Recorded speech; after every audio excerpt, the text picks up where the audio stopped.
Lovely. Well, a very good afternoon. I hope you can all hear me well. My name's Sam Boone. I'm part of AHDB, and I've flown across today to talk to you about reducing the carbon footprint. The irony, of course, isn't lost on me. I'm the manager of Signet Breeding Services, overseeing the delivery of genetic evaluations to sheep. I do a bit of work on the beef side as well, and also work with my colleague Harriet, who delivers the national beef evaluation.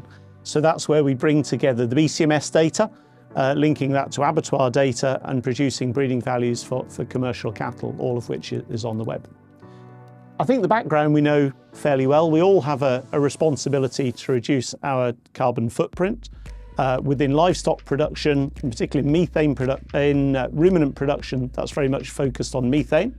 Methane being the inevitable byproduct when sheep and cattle convert this grass and forage that we have in front of us into something useful that we can eat in terms of meat and milk. There are differences in the amount of methane that's produced. We know that the forage animals are on will have an influence, their intake will have an influence, but even animals on the same forage have differences in the amount of methane that they produce. And underlying that, genetics will have a role. So there are genetic differences between animals in the amount of methane that they can produce. Why are we interested in genetics? Well, the beauty of genetics is that it's a permanent way to change a population. It's a cumulative way to create change, and it's a highly cost-effective way to bring change about in a population. So unlike a change in health or nutrition, which you do 1 year and you see a lift in performance, but then you have to keep doing it, with genetics, you actually lock in those benefits year after year. And the actual benefit of using genetics is worth about £14 million per annum to the UK sheep industry, even at what are relatively low levels of adoption of genetics, and for the beef industry about 8 million. So this is a really important way that we can invest and improve our sector. There are two ways that we can generate change when it comes to carbon footprint. One is through direct selection for lower levels of methane, and one is through the indirect selection, much of which we're already doing at the moment. So direct selection examples of that would be the use of portable atmosphere chambers. So I don't know how many of you have seen them. It's a bit like putting a sheep into a washing machine. But you put it into a chamber, they're quite relaxed, they stand in there for about 20 minutes, and we can measure methane levels of those animals, and we can then release those, and we've got an actual measure of methane production. And that's part of the Breed for Change project, where we're measuring methane. We're also looking at rumen volume, because that's part of the story as well. So when we CT scan animals, we can look at rumen volume, and that will help with our selection decisions in the future. That's fine for sheep, and I do have a tendency to talk about sheep a bit more than cattle, I apologise, as Crosby well knows. But on the cattle side, it's harder to take those direct measures, but what we do tend to do is we measure feed efficiency. Feed efficiency is a really good indicator. It is closely linked to methane production. There's also beef kit where you can measure methane when they go to eat, so we can pick up those measurements as well. So different approaches for sheep and cattle. Sheep, I suspect, methane will become very important as a direct measure. Cattle, feed efficiency. And this is almost the gold standard. It's an expensive way to measure the trait, but we do a really good job doing it. And those measurements over time will be used within our genetic evaluations. So the reason we have the Breed for Change project is that those phenotypes will be used within the genetic evaluations of our sheep populations. The other way, that's the cool and sexy new bit, but the other bit is to do many of the things that we're already doing, because there's a close relationship between breeding for performance and breeding for lower environmental impact. My dairy colleague, who was here freezing yesterday talking to people, he has an EnviroCow index that's very closely correlated to selection on PLI, because at the end of the day, the more efficient animals, the more productive animals are those that tend to produce less methane relative to a kilo of inputs. So what can we do in our breeding programs? When it comes to terminal sire selection, whether that's a ram or a bull, the first thing we need to select for is survival of the offspring, because having a dead calf or a dead lamb is incredible waste of resources. So we now have breeding values for lamb survival, calf survival, and also the ease with which animals give birth. And then you can also select for days to slaughter. So we can reduce the time the animal spends on the farm. The less time that it spends on the farm, the less methane it's producing over its lifetime.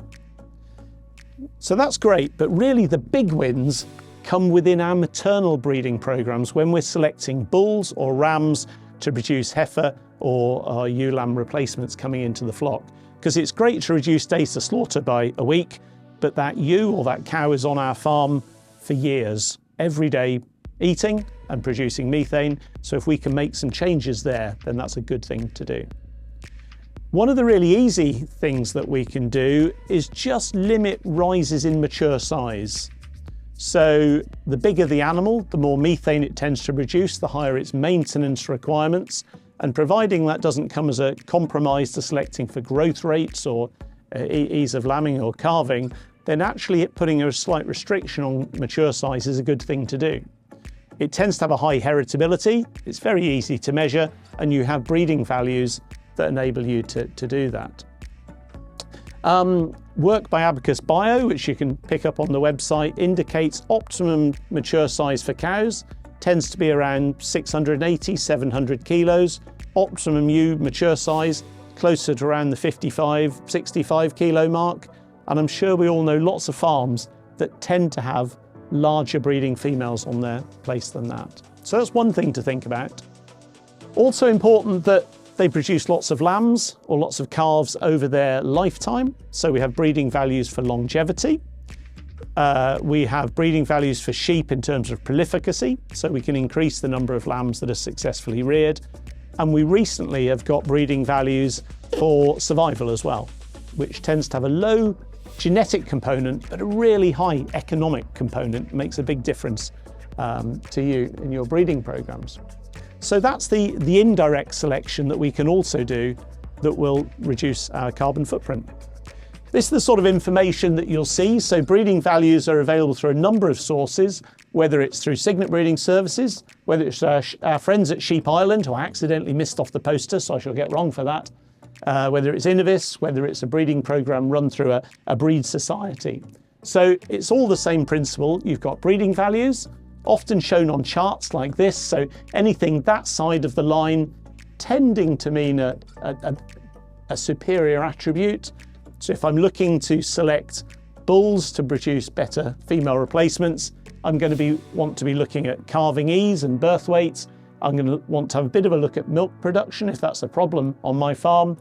I'll be looking at early growth rates, but I might just want to restrict the breeding values of something like 400-day weight, which I know will lead to bigger cows over time. Fertility traits will be important. The same sort of thing with sheep.